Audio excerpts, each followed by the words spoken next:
It is commendable that a number of cabinet members were available during the break to respond to the call of duty and when the situation demanded.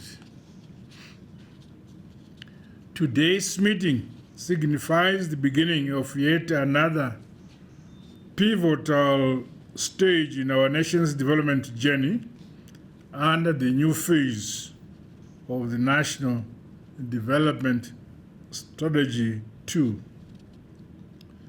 The comprehensive framework aims to propel us towards realizing our development aspirations espoused in our Vision 2030.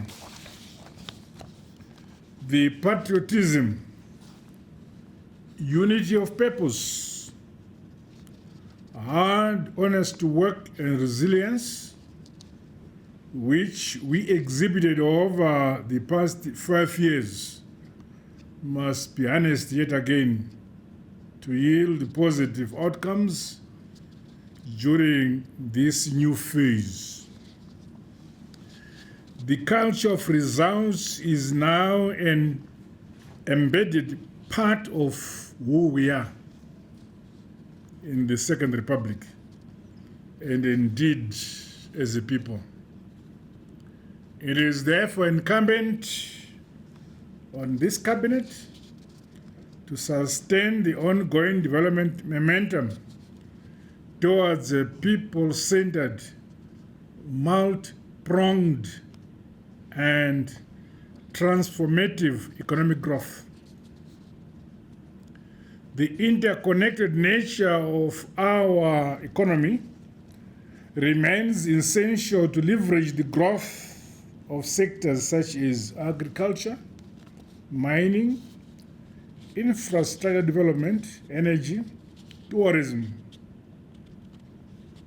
and manufacturing. Hence, it is my expectation that members will work with greater synergies, collaboration, and complementarity. Our approach to the execution of duties and responsibilities must reflect the maturity of members and not petty competitiveness. We must all focus on achieving a single national vision and realization of the objectives outlined in NDS 2. I will not accept unwarranted rigidity, inflated individualities, and misalignment or bureaucratic lethargy that frustrates progress from yourselves individually or the ministries, departments, or agencies over which you superintend. We are answerable to the people of our great motherland, Zimbabwe, and accountable. Governance must be encouraged going forward. The media must play its role in this regard. In line with my administration's determination to reform and enhance the business environment, attract investment, and improve service delivery, government must finalize the review of licenses, permits, levies, and fees during this first quarter of 2026. These impactful changes should be implemented through the timely release of the necessary statutory instruments in your respective ministries and departments. I'm aware that notable headway is evident with reform measures having been completed in some sectors. As we do so, I challenged MDAs to scale up engagement with a broader cross-section of industry players and stakeholders. As an executive, we must be receptive to viewpoints, observations, and recommendations of our people. This is at the core of our people-centered government under our ruling party, ZANU-PF. The current rainfall patterns have been favorable overall. We remain positive that this will bring about success in the agriculture sector to bolster our national food security and agribusiness. Regrettably, some areas may encounter crop losses due to heavy rains received. However, government will continue to implement concrete measures to mitigate the negative effects of weather-related disasters and challenges. The relevant minister is expected to prepare a comprehensive report for consideration by Cabinet so as to ensure that affected and vulnerable communities are appropriately cushioned. The well-being of our brothers and sisters in the region is essentially as our own. This is the ethos of Ubuntu as Africans. Our neighbors in parts of Mozambique, Malawi, Zambia, and northern South Africa have not been spared from the adverse impact of climate change-related disasters. This saw the loss of lives, damage to infrastructure and property, as well as disruption of livelihoods. Guided by the enduring spirit of SADC solidarity, my administration, under the Zimbabwe Aid Framework, will continue to do its part towards mitigating the vulnerabilities of affected communities by mobilizing relief supplies.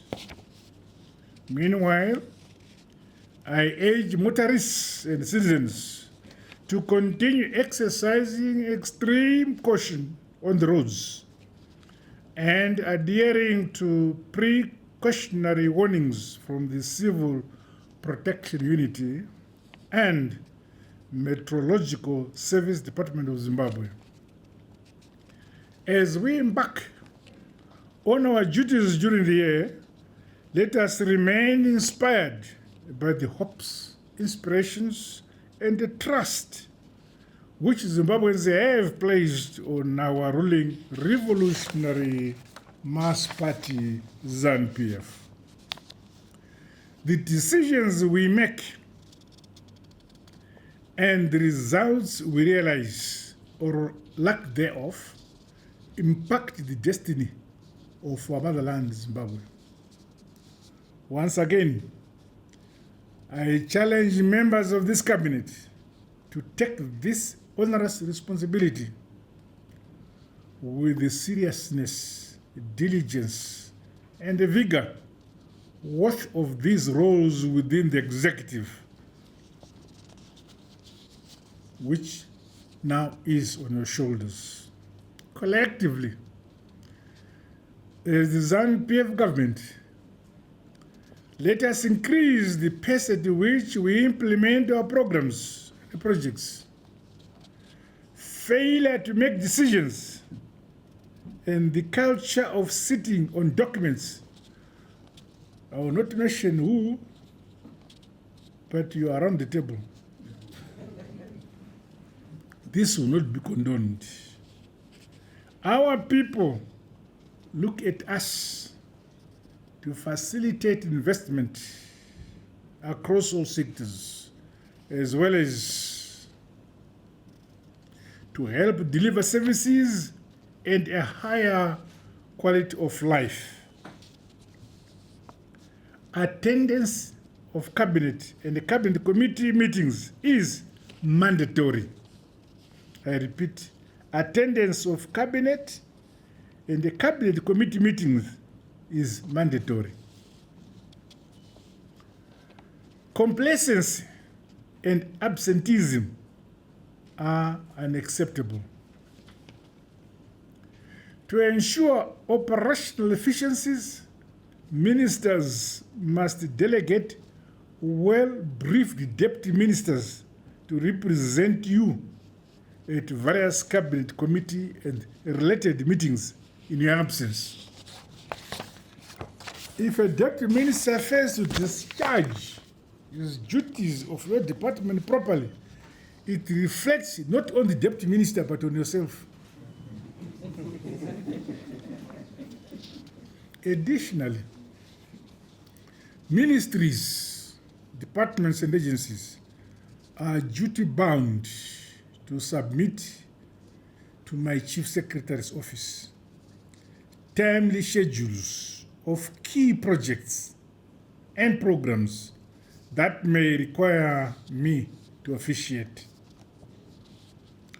May I hasten to mention that these must be of a strategic national importance and not routine ministry business.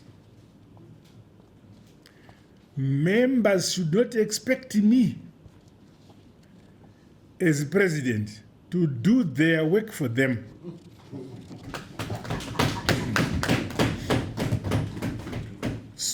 Sporadic or ad hoc requests and invitations concerning commissioning events and other related functions will not be accommodated easily.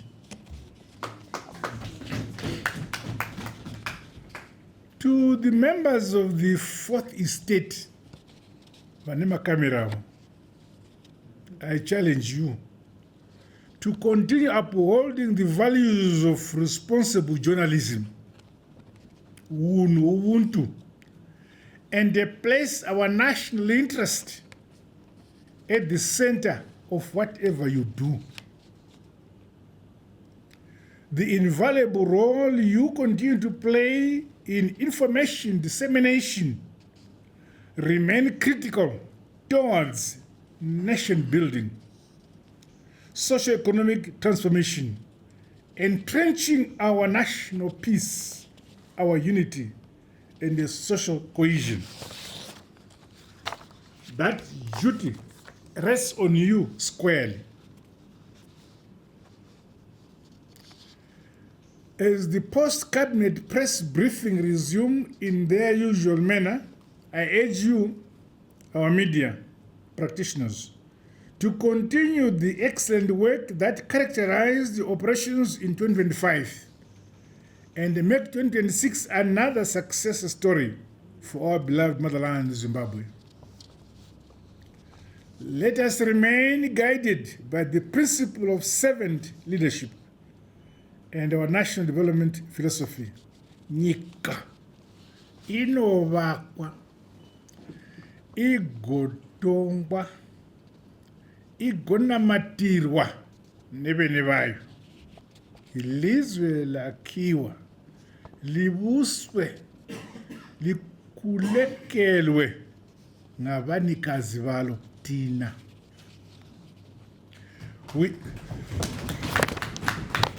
With these remarks, it is now my singular honor to declare the 26th First Cabinet Session officially open, and the strangers may leave.